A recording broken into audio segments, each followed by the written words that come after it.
Assalamu alaikum. Sunana Rahama Sadau.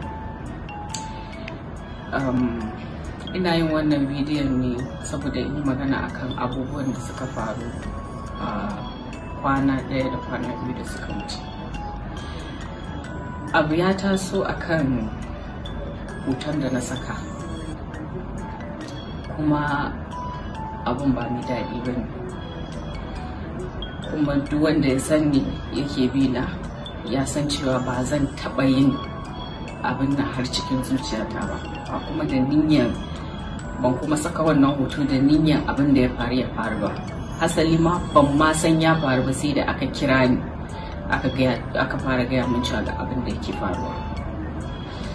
Ni musulma ce, iyayena musulmai ne, dangina gaba ɗaya musulmai ne. Ba zan taɓa yin wani abu da zai taɓa musulunci ko kuma manzon Allah sallallahu alaihi wasallam.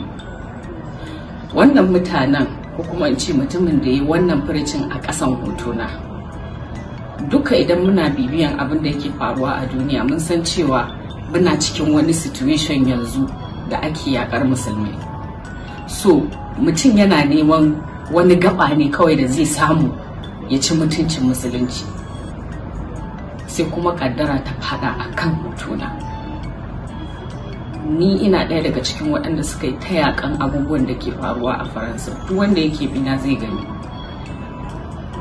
Ni ba mahaukaciya ba ne, bani da dalilin da zai sa in yi supporting ko kuma in bi wannan abin da wancan ya je rubuta a ƙasan hotona. Amma dai kaddara ya riga fata. Duk ma dai abin da ya faru ne a dalili na. Ina mai bawa daukashin al'umma haƙuri. Wannan abin ya fi min ciwo fiye da komai, ya fi min ciwo fiye da kowa. Dan Allah a yi haƙuri, Allah ya kare.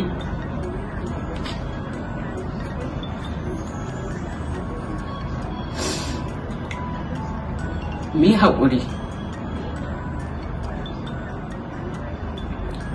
mu dinga yi wa juna adalci. Dan Allah, na gode. Wannan abu ya fi min ciwo fiye da komai a duniya. Ina ba wa ɗaukacin Hausawa, abokan aikina da musulmai gaba ɗaya na duniya haƙuri akan abin da ya faru. Kuma in Allah ya yarda hakan ba za ta taɓa faruwa ba zai sake faruwa ba in Allah ya yarda.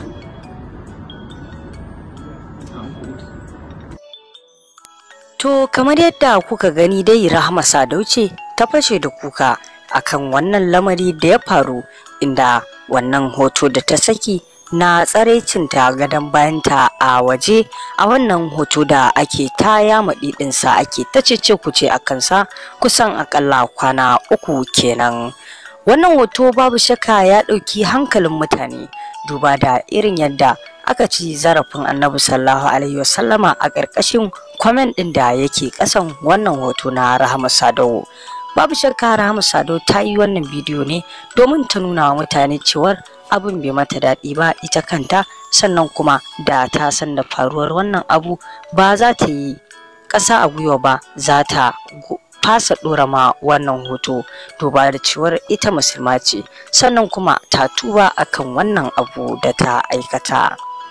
Babu shakka ta yi ikirarin cewar wannan kaddara ce ta fara akanta, kamar yadda muka sani cewar mutane irin waɗanda suke so su soki addinin musulunci sukan yi fakewa ne daga wata mafaka domin su ci zarafin addinin musulunci, kamar yadda wannan arne ya yi amfani da wannan hoton nata ya yi comment na ɓatanci ga Annabi sallallahu alaihi wasallama a ƙarƙashin wannan hoto nata, inda tuni jaruma Rahama Sadau ɗin ta yi karatun ta nutsu, inda ta tuba akan wannan abu, inda ta nemi yafiyar jama'a da su yafe mata kusan tun jiya ta fara neman wannan yafiya, inda yau dinnan kuma ta saki wannan bidiyo domin ta ƙara jajantawa kankin kanta da kuma jama'a akan wannan abu da ya faru, wanda mutane da dama sun yi zagi da tsinuwa a gare ta, duba da cewar dama ta saba irin waɗannan abubuwan kamar yadda wasu daga cikin mutane suke faɗa. Duba da cewar jaruma Rahama Sadau a kwanakin baya ma ta samu irin waɗannan abubuwa, inda ta saki wasu hotunan da aka ringa Allah wade a kansu. Kuma dama dai jaruma Rahama Sadau a cikin Kannywood, a cikin mata ma ta yi shura wajen sakin irin abubuwan da yake jawo mutane zagi, ko mu ce kan ja mata zagi a kankin kanta, kuma ta yi kunnen uwar shegu ba tare da ta saurari dukkan abin da ake cewa ba. Amma wannan dai ta saurari abin da mutane suke faɗa, duba da cewar abin ya huce karfin wasa. Kamar yadda kuka gani dai jikinta a sanye yake. Jama'a, da fatan za ku yi mata uzuri, sannan kuma za ku karbi yafiyar da ta nema a gare ku. Sai dai kuma wani abu guda ɗaya, ta nemi yafiyar Ubangiji, domin shi kaɗai ne abin da ya kamace ta a yanzu, domin annabinsa alaihi salatu wassalam aka taɓa a ƙarƙashin wannan hoto nata. Shin jama'a, menene ra'ayinku dangane da wannan batu da muka tattauna da kuma wannan bidiyo da jaruma Rahama Sadau ta yi, inda take fashewa da kuka ta ba da haƙuri akan wannan abu da ta yi, tarke neman yafiya.